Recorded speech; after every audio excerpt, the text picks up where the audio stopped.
Percy Shelley, célebre poeta inglés, exclamó con entusiasmo en una ocasión: «Todos somos griegos.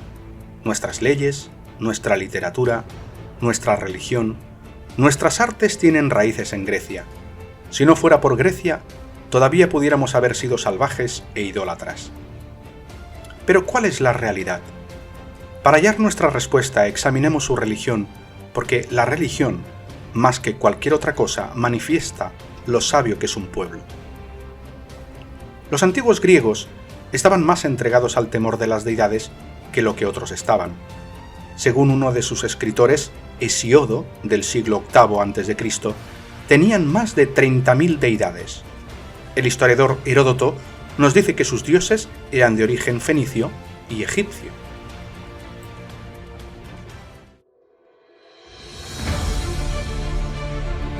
Hola amigos de Pixelando la Historia. Vamos a considerar la religión en la antigua Grecia.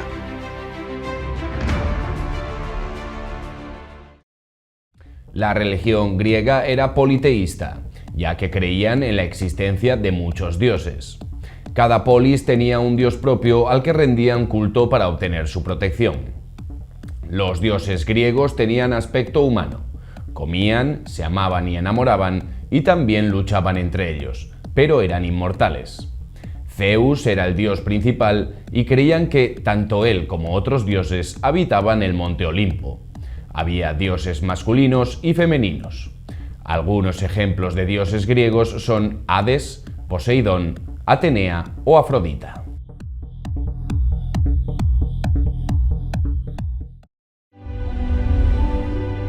Los pequeños reinos estaban en conflicto permanente.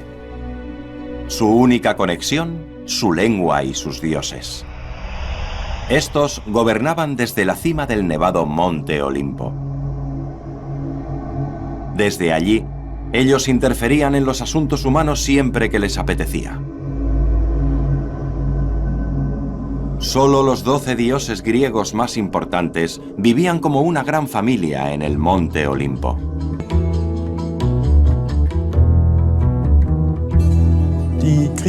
Los dioses griegos son completamente diferentes a lo que nosotros nos imaginamos que son los dioses.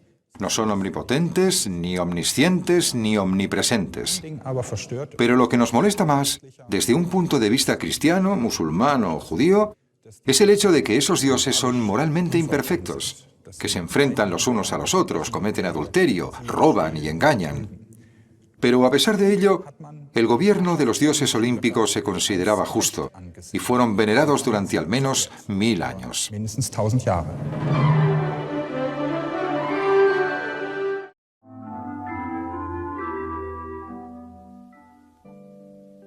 El humanismo que impregna la civilización griega no implica en modo alguno una ausencia de religiosidad, pues el hombre griego fue, a su manera, profundamente religioso. La mezcla de diversos cultos y la coexistencia en un mismo lugar de cultos totalmente diferentes hace que sea difícil establecer distinciones claras entre las diversas manifestaciones de la religiosidad de los griegos. De un lado, la religión olímpica, de carácter más bien oficial y colectivo. De otro, las religiones mistéricas, de carácter más bien popular e individual. La primera aparece ligada al santuario de Delfos, vinculado a la figura de Apolo, en tanto que la religiosidad popular de los misterios aparece vinculada al santuario de Eleusis, lugar destinado al culto de Deméter.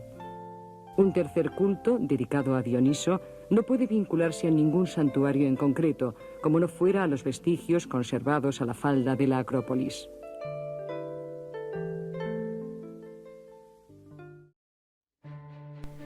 En el tomo 1 del libro Luces guiadoras de la historia se da detalles concernientes a la mitología griega. Él habla de los 12 grandes dioses que residían en el monte Olimpo, 6 de los cuales eran masculinos y 6 femeninos.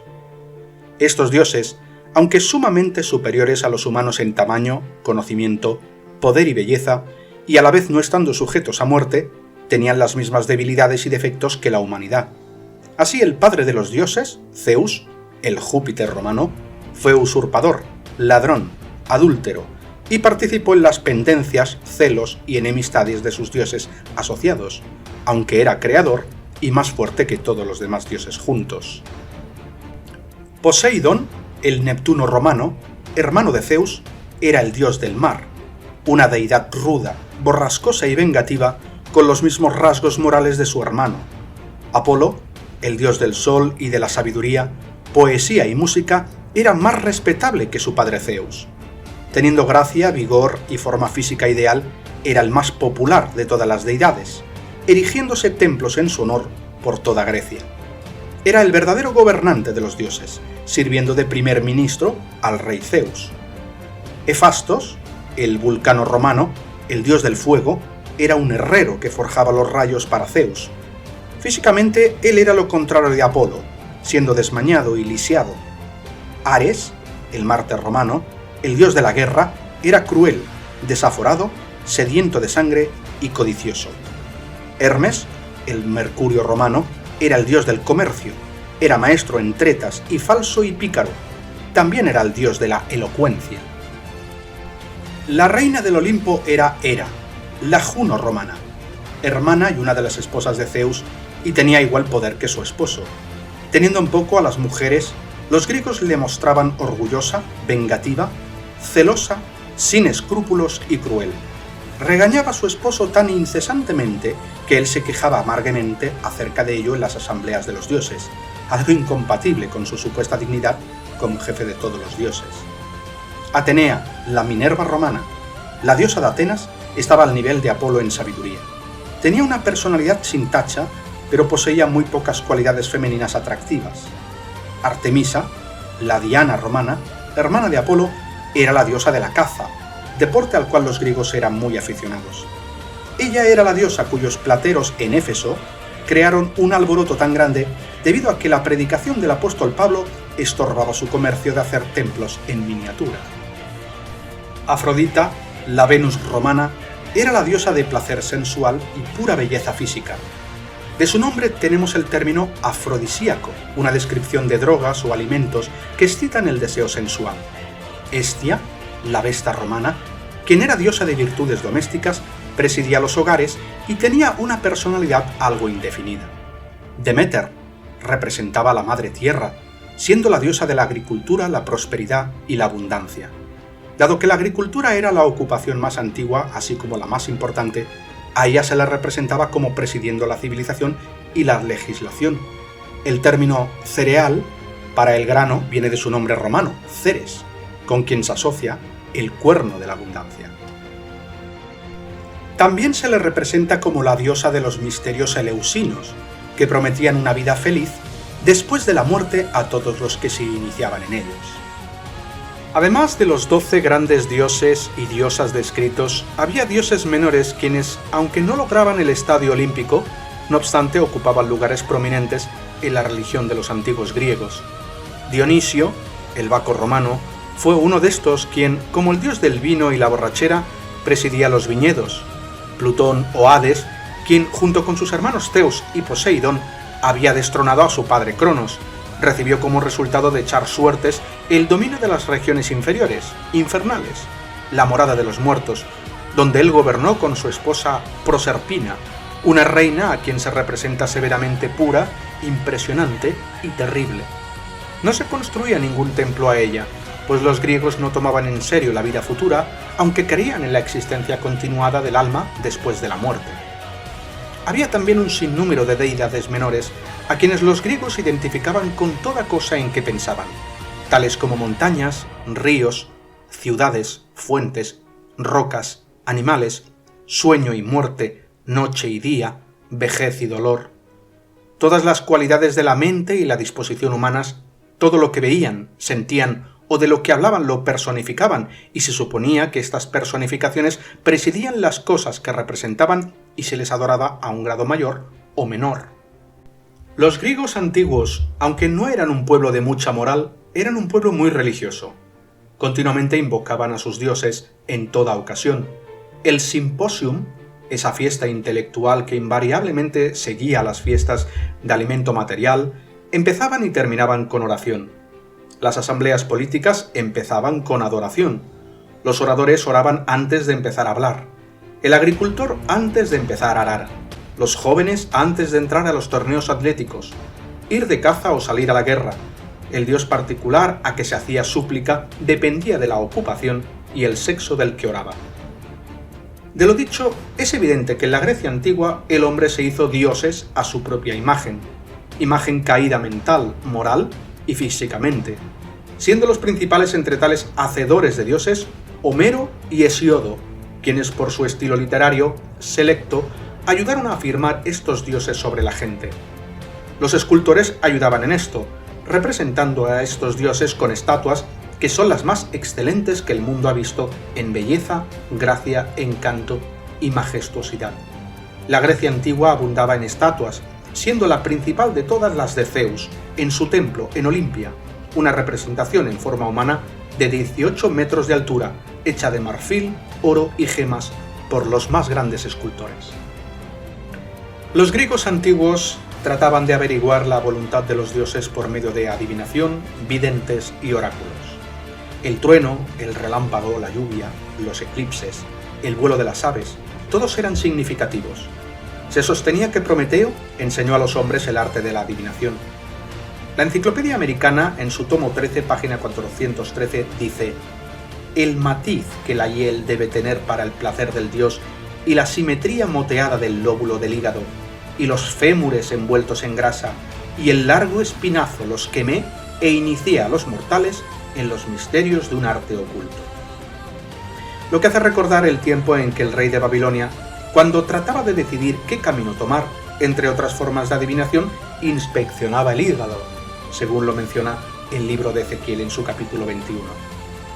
El vidente, cuya tarea principal era interpretar señales, sueños y pronósticos, era segundo solo al general de los ejércitos de la Grecia antigua. Se creía que estaba inspirado por los dioses y se suponía que su don se transmitía a su descendencia. En tiempos posteriores, su oficio aumentó en importancia debido a que su presencia denotaba que los dioses sancionaban la guerra que se peleaba. Los griegos también consultaban oráculos, término que proviene de una palabra latina que significa hablar, declarar, orar. El oráculo era el medio por el cual un dios revela conocimiento oculto o da a conocer el propósito divino y representaba el aspecto más lucrativo de la antigua religión griega. El más antiguo centro de oráculos era el de su dios principal, Zeus, situado en Dodona, donde se recibían mensajes de Zeus por el susurro de las hojas del roble sagrado. El más famoso y lucrativo de todos los centros de oráculos era el situado en Delfos, y que era consultado no solo por los griegos, sino también por extranjeros. Reyes y otros gobernantes estaban entre sus principales parroquianos. En Delfos, los oráculos eran divulgados por una sacerdotisa, la Pitia, que se sentaba en un trípode de oro encima de un abismo de donde brotaban vapores fétidos y venenosos. Inspirada por estos, ella, en un estado de frenesí religioso, enunciaba palabras que luego eran arregladas por profetas educados especialmente con ese propósito y dadas a los inquiridores. Muchas de las respuestas que se recibían eran inciertas y a veces podían interpretarse de maneras contrarias. Los que consultaban los oráculos pagaban generosamente por la información incierta, ambigua y hasta absolutamente equivocada que recibían, con lo cual no solo llenaron el templo de Apolo con tesoros, sino que se vieron obligados a construir edificios adicionales para almacenar los tesoros. Delfos, el asiento del oráculo de Apolo, ha sido llamado el Vaticano de la antigüedad. En tiempos primitivos, los griegos edificaban altares sobre los que se hacían sacrificios en los campos rasos, en arboledas, en colinas y en cimas de montañas. Después edificaron templos en honor de alguna deidad o en memoria de un amigo o pariente muerto. Generalmente a la entrada de sus templos había una vasija de rociar, un recipiente hecho de piedra o cobre y lleno de agua santificada que servía a un propósito muy parecido al del agua bendita de las iglesias católicas modernas. Se sacrificaban animales en los altares, y las personas que los ofrecían comían parte de ellos. Se ha dicho que a veces se sacrificaba hasta a humanos. Tenían también los sacrificios incruentos de incienso y las ofrendas de metales preciosos, vasijas, ropa y dinero, los cuales objetos de valor finalmente se introducían en las casas de los sacerdotes o de personas eminentes de la ciudad. No había un día de descanso semanal, pero se celebraban unas 50 fiestas a través del año. Algunas eran en honor a los dioses, algunas en honor a las estaciones del año, otras para celebrar grandes victorias nacionales, todas las cuales traían gran placer a los griegos. Muchas de estas se celebraban con gran pompa y ostentación y esplendor, y con procesiones muy semejantes a las de tiempos medievales y a las que todavía se ven en algunos países católicos romanos. El Estado dirigía y controlaba la religión, la estimulaba y pagaba por sacrificios, ritos, procesiones y danzas pintorescas, pues todo servía para mantener a la gente común contenta con su miserable condición. Por lo tanto, no se toleraba la predicación del ateísmo o de nuevas deidades o el estorbar de otra manera la religión establecida. Dado que los dioses mismos en conjunto eran inmorales, no sorprende que muchas de las fiestas en su honor implicaran obras de conducta inmoral, excesos con vino, orgías, partidas de borrachera e idolatrías que no tienen ninguna restricción legal. Esta descripción es confirmada por historiadores seglares, quienes nos dicen que las fiestas en honor a Dionisio, Baco, eran acompañadas de orgías vergonzosas, con bailes desenfrenados, música excitante y demostraciones frenéticas. La sensualidad se desmandaba en las ceremonias en honor de Afrodita, mientras que la adoración del sexo distinguía las de las diosas de la agricultura, Demeter. Hasta qué grado estuvieron hundidos los griegos antiguos en el sumidero del libertinaje se ve del hecho de que la sociedad griega fue desfigurada por una actitud hacia el impulso homosexual que a menudo resultaba en palabras y acciones que a la vez eran inmorales y grotescas. Las mujeres estaban tan degradadas que los hombres consideraban el matrimonio como una carga desagradable que habla de asumirse solo para tener a alguien que los enterrara y como deber al Estado, y por eso no se entraba a él hasta después de la edad de 30 años y entonces escogían a mujeres muy jóvenes. Los sacerdotes no enseñaban ni verdades morales ni espirituales. No había libros sagrados que enseñaran su religión, solo eran oficiales asignados por el Estado o por suerte que se encargaban de los ritos y ceremonias y consultaban los oráculos. Había muchas distinciones entre ellos y sus oficios a menudo se vendían al mejor postor. Así la idea de una conciencia se hallaba enteramente ausente de la antigua religión griega y no había ningún sentido de pecado personal.